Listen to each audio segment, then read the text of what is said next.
मोशी दुर्घटनेमध्ये 9 जणांचा मृत्यू झालेला आहे। 83 तासांनंतर इमारतीमधलं बचाव कार्य थांबलेलं आहे।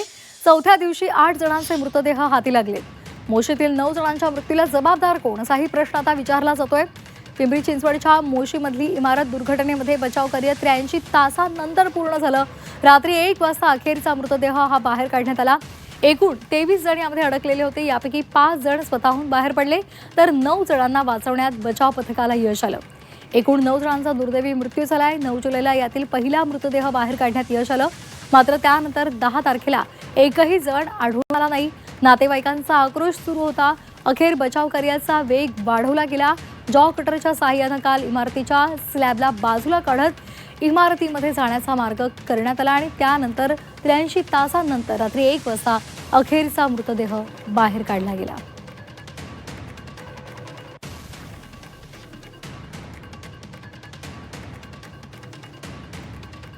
तर मोशी दुर्घटना अत्यंत दुर्दैवी घटना होती आणि या घटनेसंदर्भात मृतांच्या नातेवाईकांनी आक्रोश केलेला होता। बचाव कार्य संथ गतीने सुरू आहे असं त्यांनी म्हटलं होतं।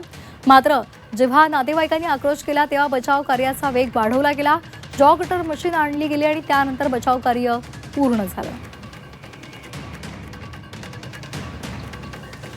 पिंपरी चिंचवडच्या मोशी इथल्या कचरा डेपोमध्ये इमारत दुर्घटनेमध्ये अडकलेला नागरिकांना बाहेर काढण्यामध्ये यश आलेलं आहे। या दुर्घटनेमध्ये 9 जण जे आहेत त्यांचा मृत्यू झालेला आहे। ज्या इमारतीमध्ये ही दुर्घटना घडलेली आहे त्या इमारतीपाशी मी सध्या आहे।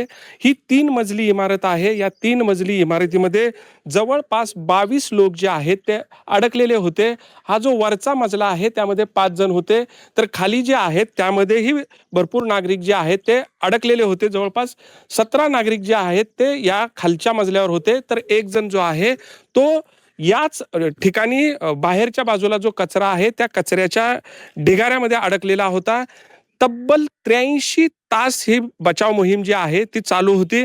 या पहिल्या मजल्यावर एकदम शेवटचा जो म्हणजे तिसरा मजला आहे, या तिसऱ्या मजल्यावर 5 जण होते। या 5 जणांनी इमारत पडल्यानंतर स्वतःहून ते बाहेर पडलेले होते।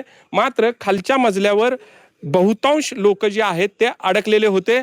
त्यांना त्यातल्या 9 जणांना जे आहे ते बचाव पथकाने बाहेर काढलेलं होतं। मात्र त्यानंतरही 8 जणांचे मृतदेह जे आहेत ते यामध्ये दबलेले होते। त्या मृतदेहांना अखेर बाहेर काढण्यात यश आलेलं आहे आणि कचऱ्याच्या ढिगाऱ्याखाली अडकलेला शेवटचा मृतदेह जो आहे त्यालाही रात्री 1 वाजता बाहेर काढण्यात आलेला आहे।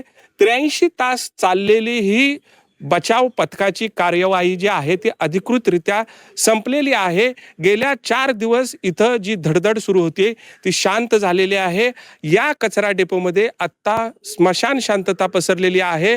याच इमारतीमध्ये 9 जणांचा बळी जो आहे तो गेलेला आहे। या बळींसाठी जे दोषी आहेत त्यांच्यावर कारवाई होणार का, हाच खरा प्रश्न या निमित्तानं उपस्थित होतोय। कैलासपुरी, झी मीडिया, पिंपरी चिंचवड।